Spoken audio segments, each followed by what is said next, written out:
24 वर्षर पिलाटी trainer झरका बाहर को अनाई पाटी करी कहूए, बापा देख ए गछ गुड़ा आम पछकू केमिति दौड़ी पलाउछंती।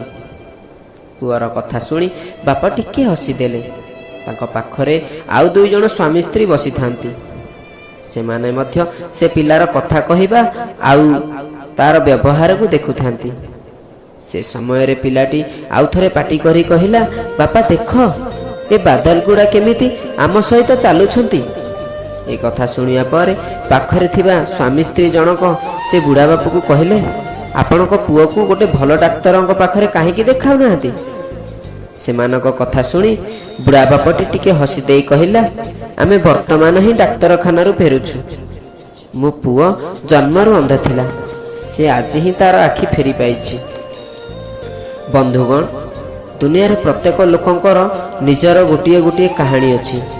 आपण कौनसी लोक उपरे भल बा खराब मत देवा आगरु प्रथमे ताकू भल भाबरे जानतु।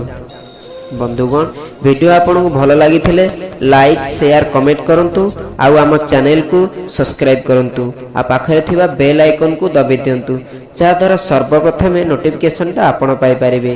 रहुछि, नमस्कार।